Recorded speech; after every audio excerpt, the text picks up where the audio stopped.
Hello and a very warm welcome to all of you. Welcome to Renault E-Ways, a unique event dedicated to the electric mobility of today and tomorrow.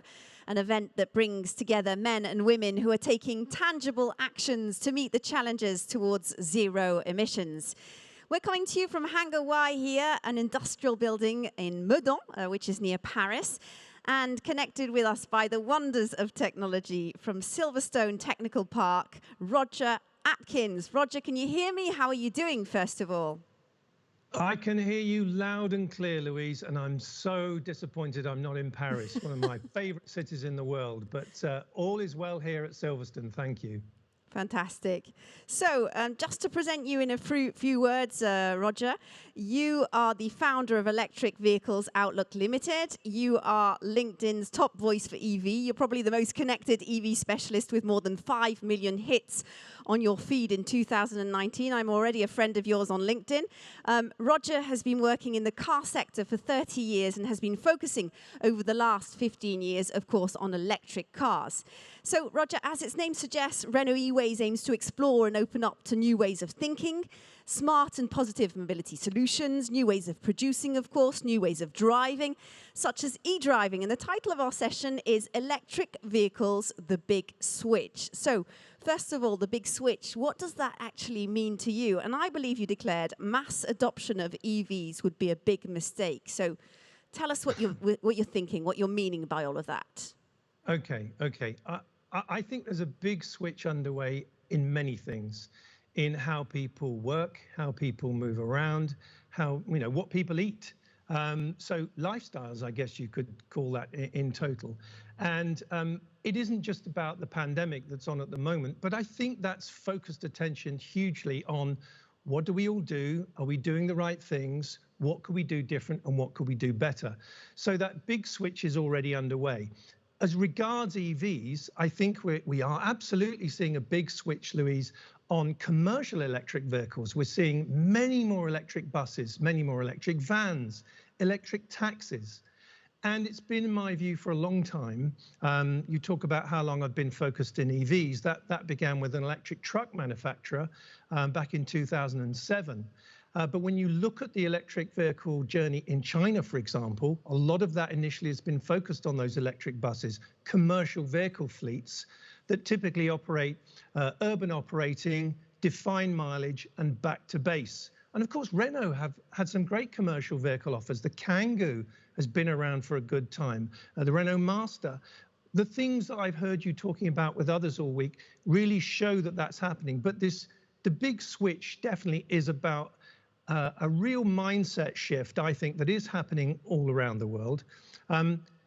As to a big mistake of mass adoption of EVs, I'm talking about passenger cars. And again, you've had people talking about this all through the week, about utilization of very expensive assets, electric vehicles that are parked at your home or at work or wherever for a majority of the time.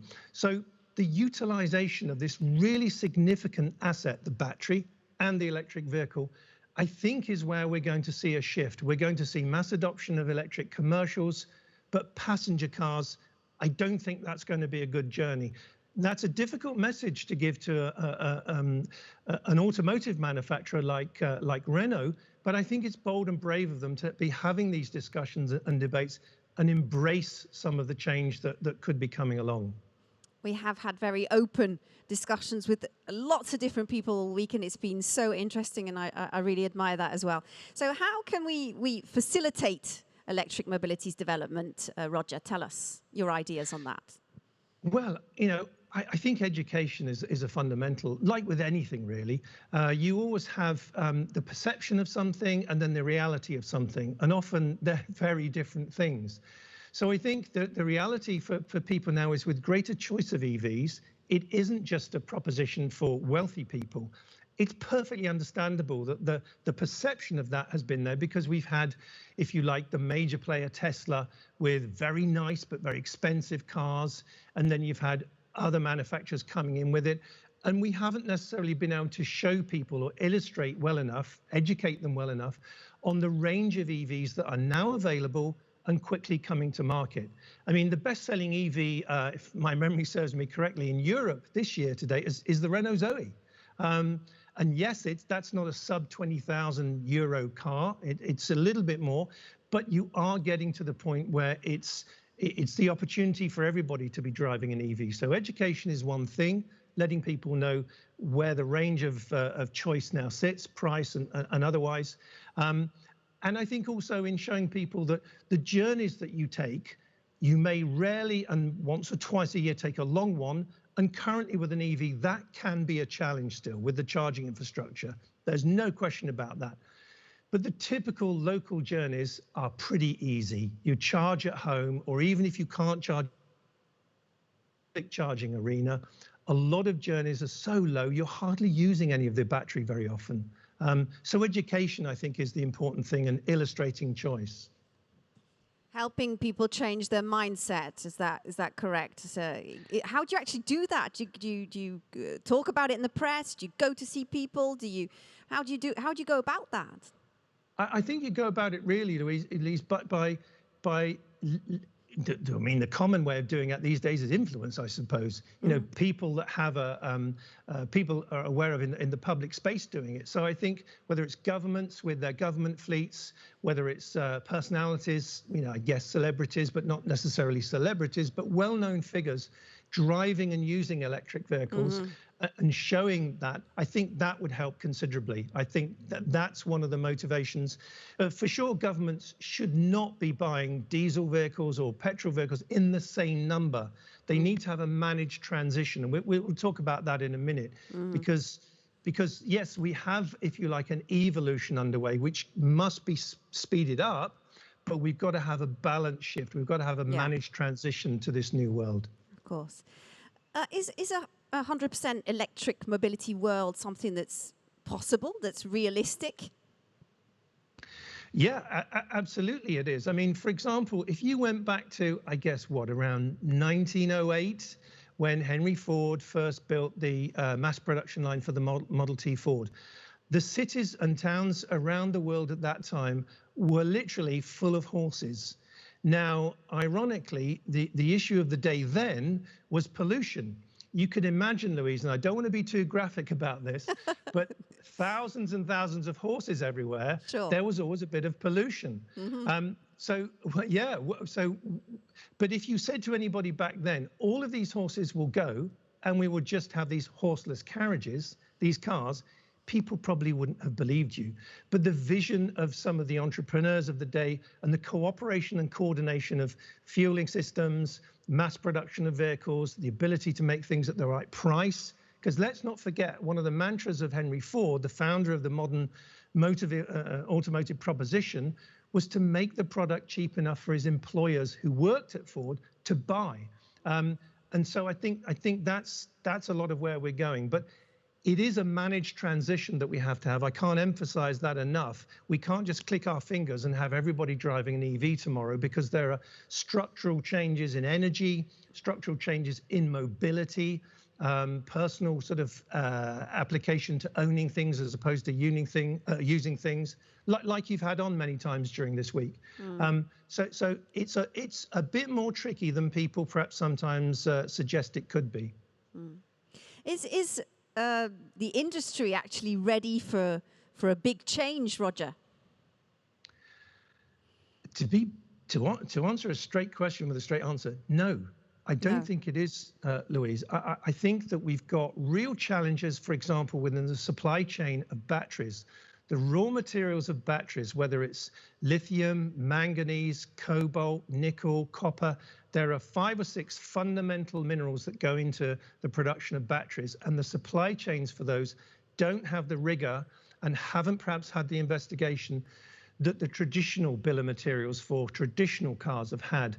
So I think we're not ready in that arena. We're not ready in the charging infrastructure proposition yet, because we haven't actually established good interoperability, good connection between payment systems, etc. It's coming and it's happening, but it's taking a long time. So no, we're not ready. And the other area that I definitely would highlight is, I think we need a sort of system like we've had for the last number of years, where a SEA work with the European Union and member states, or we should say Europe as a geography, obviously, Sure. for obvious reasons, because I'm British.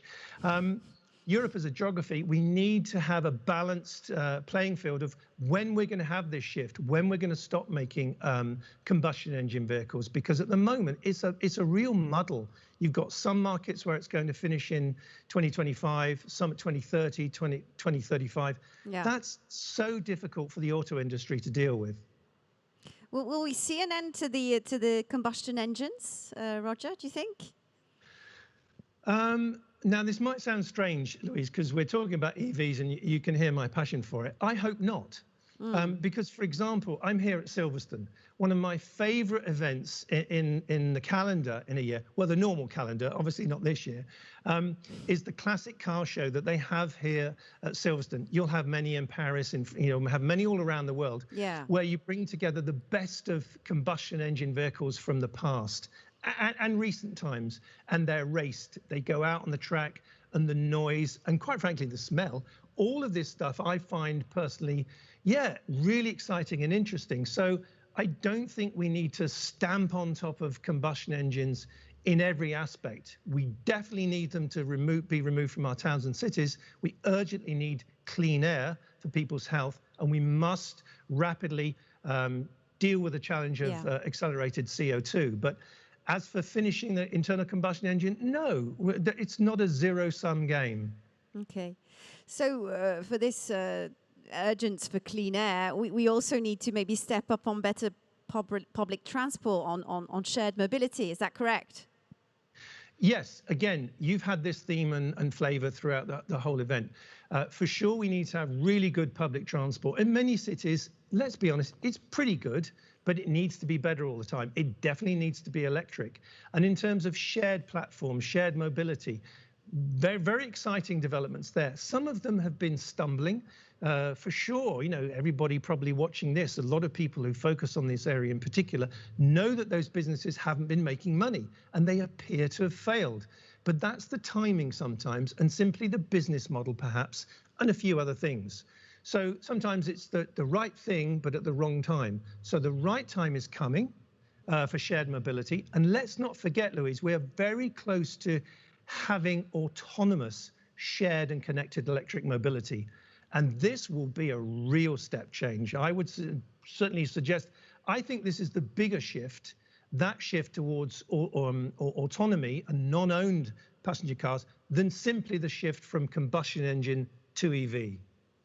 Fantastic. We're coming to the end of our discussion, Roger, but I'm going to give you the last word. What would you like to say to those that are listening to us today? You've got a really wide audience, consumers, journalists, lots of different people listening to us today.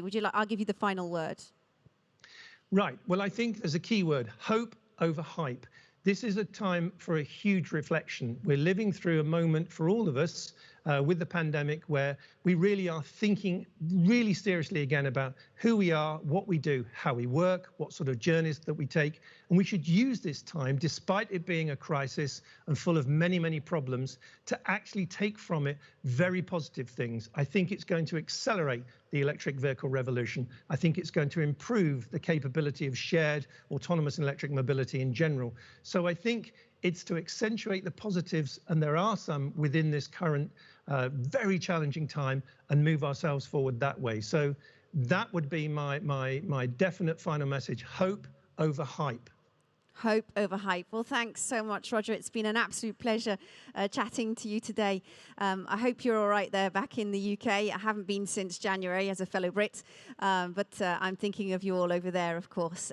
If you want to follow all of our content, I suggest you take a look on our website, which is eways.group.renault.com. Roger, thanks again, and goodbye to you all. Thanks, Louise. Thank you.